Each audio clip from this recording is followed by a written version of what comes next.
Hi, my name is Tania. I'm super excited to create this video so all of you can learn ways that you can take action for the climate crisis and for social justice. Let's return to my exercise from my TED Talk, How to Protect People and Planet.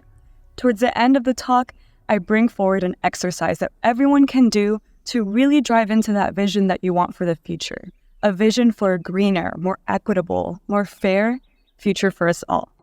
Regardless if we want to admit it, we simply cannot do it on our own because other species have abilities, talents, skills that we simply do not have.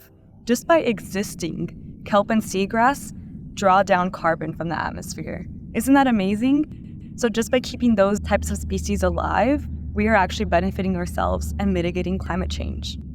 Only when we recognize that we are one participant in Earth's ecosystem and Earth's balance do we learn from other species. And that leads to new solutions that we can design and implement for all the interconnected crises we see today. What is eco-restoration, which is short for ecosystem restoration? The term regeneration is also used. All of these terms really have in mind certain values, and those values include restoring damaged land, waterways, different types of ecosystems that have been damaged due to man-made development, overconsumption, and extraction processes. But that reparation, that regeneration, that restoration actually benefits all of us, all species, because when we plant trees, when we bring back wildlife, when we create food systems that actually improve the soil health for all of us, then we benefit. Restoration requires working with other species, not seeing ourselves as on top of birds, fungi, whales, any other type of animal or living thing, but actually working with them and collaborating with them.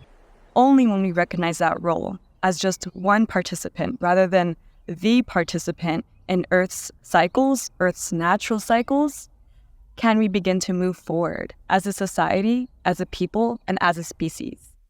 In order to get deeper into what regeneration actually looks like, let's look at a few examples happening right now in Colombia. There is one organization called La Cosmopolitana Foundation that is providing resources and courses through university to teach people how to go back to sustainable food systems. Sometimes a lot of them are based in indigenous and Afro-Indigenous food systems, and we just need to bring those back in ways that work with us now. Another example is resisting against corporate greed and mismanagement of resources by supporting indigenous activists. Indigenous land defenders, earth defenders, water defenders, they're all over the place, but specifically in Colombia, we see a lot in the Amazon region. And right now, indigenous women are protecting this wetland ecosystem that has been overfished to the point where a lot of fish populations were no longer a reliable food source and were no longer helping the river ecosystem. But by creating a new fishing agreement, indigenous women in the Amazon region are actually restoring this ecosystem, and this restores fish populations, who many people rely on for protein. So we need to make sure, in order to keep our food sources and natural resources alive and thriving, that we are managing within reason and not overfishing, over-extracting, over-consuming.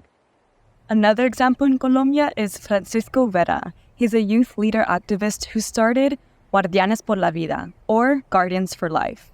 And this organization is filled with youth leaders, now spreading even farther than Colombia, who are standing up to legislators, standing up to governments and saying, we need you to take action, even in the face of death threats. Francisco Vera is making a difference for all of us. So we can support youth activists like him, indigenous women like those of the Amazon, and we can join projects that are creating sustainable food systems for us all. Right now, the world that we're living in, with capitalism, with colonialism, with many isms that aren't working for us and that are maybe only working for the minority, but very short term, with these systems, it's hard to imagine what a future that works for us actually looks like. That's where imagination comes in and where it's so powerful. So, I want to remind you all to really hone in on that vision for the future. And once you have that vision in mind, it'll give you the drive to act. Imagination and action. Let's do this.